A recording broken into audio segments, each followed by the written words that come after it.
everyone and welcome to a new segment on Most Modern Me. In this segment, we're not going to be watching me do what I do in my day. We're not going to be vlogging, and we're not going to be talking about what I do in my day. What we're going to be talking about is about films and TV shows. Now, not necessarily like reviewing them and all that, but we're going to talk about the stories and the developments behind certain films and TV shows that are going to be coming out or have recently come out, and just stuff that's come out about them.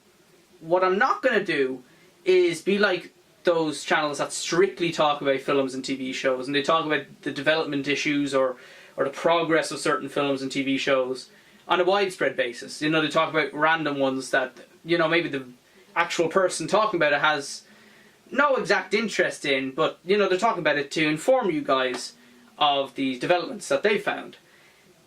I'm going to be talking about ones that strictly matter to me, so films that I want to go see, I'm excited to see them. I'm going to talk about any kind of news and developments that are happening within them. Same with TV shows. If there's a series I'm watching, or a series that I want to watch and I'm excited to see it, I'll talk about any stories and news related to them. So this is actually something I was going to try and do a couple of years back on a separate channel. A channel that actually does exist and there is content on it. But what I ended up doing with that channel was talking about topics in the mass media that I felt I had some sort of response to.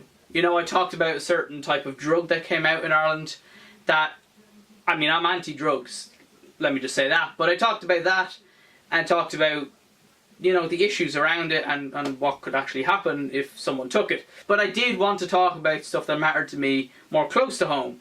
And as you may or may not know, I am hugely into film and TV. I've studied media and film production, and one day I would hope to be a relatively famous director. That would be ideal. But as you may know, I do upload some sketches and skits and little kind of films and stuff on different channels. And it's me just trying to do what I like to do. It's my passion to make films and make videos for you guys to watch and enjoy. And aside from the vlogging and aside from doing this, I enjoy actually making films, proper films, that I upload onto YouTube. So this is now a chance for me to talk about actual films and, you know, just talk about my response to them and my opinions and my feedback on all the news that's come out about them. So, assuming that makes total sense to you, I'm going to get on and talk about the first story that I want to talk about. And I'm just going to talk about one in this video, just, you know, just to get started and, yeah, let's get this rolling, really. So, the first story I want to talk about is directly linked to one of the movies I recently saw, which was Suicide Squad. And I did film a review for that, which will be uploaded after this, so I'll drop a link down below if you want to check that out. But in that review I did talk about Jared Leto's performance as the Joker, and I did praise it and say it was brilliant. I also mentioned the fact that he didn't have too many scenes in the film. He more played a secondary character, acting as a character for a backstory for Harley Quinn, along with some moments in the present day setting of the film.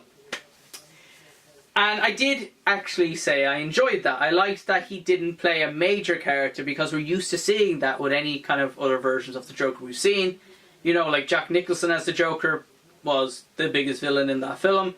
Same with Heath Ledger, he was the only villain really in that film. And they've always played a centre role, you know, Batman versus the Joker, and that's the film. Which comes to the story, because Jared Leto recently said on a BBC One interview that they filmed an awful lot of the Joker. In fact, they filmed so much of the Joker that they could have made an entire Joker film just out of everything they shot. Now, he defended that by saying that the film was only rated a PG-13 in America and it was 15s in Ireland. And he felt that maybe they had to reduce a lot of the insanity and take a lot of stuff out, because a lot of it, he thought, was probably too much for a film only rated at that age group. He had always thought that the film should be R-rated because they could just really do whatever they want. I mean, look at the success of Deadpool. And I mean, in that film, Deadpool, or the entire film, just did not give a notion to anyone. You know, they just did anything they wanted and they got away with it. So Jared Leto was saying that if the film was R-rated, the Joker may have actually been in a lot more of it, because they wouldn't have had to pull back on what they could show. I felt like the lack of Joker, I think he actually only appeared in it for 15 minutes in total, in all his scenes. But the lack of the Joker worked for me. I felt it was good because it didn't take away from any of the characters then. You know, we had the main characters like Deadshot and Harley Quinn and Killer Croc and El Diablo and Captain Boomerang. You know, we had all of them. We had the squad, and we were watching the squad.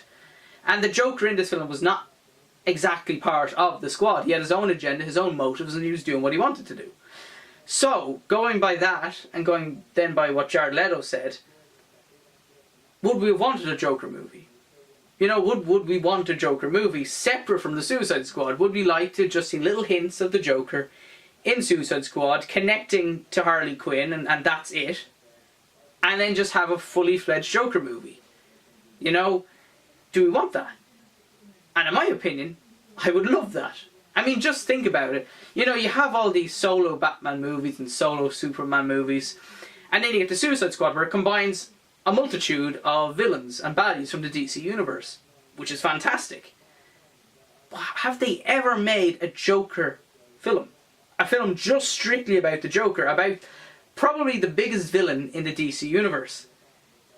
I don't think it's never been done, and I think it's a smart thing. If we took the Joker and made him the main character, but then had cameos from certain DC heroes like Batman or Superman, even the Flash, you know, just to name a few of them, but more specifically Batman, I suppose, because he is the one that comes up against the Joker more than anyone, really. Could we watch a film just of the Joker? And especially this version of the Joker, as you may have noticed from the trailers, and if you've seen the film, which I hope you have by now, because I do highly recommend you go see it, he is a mobster, a kind of gangster version of the Joker, one we haven't seen before. He's got an actual story. You know, a lot of the time we watch the Joker, his backstory is kind of, it's hidden away. I mean, Jack Nicholson, it's kind of obvious, you know, with the Batman's to blame for the Joker's development. In the Christopher Nolan films, Heath Ledger's version of the Joker, his backstory is it's hidden away. Like, the Joker doesn't really go into it himself. You know, there's speculation, he gives hints here and there that maybe he was a soldier who was injured and going through post-traumatic stress disorder.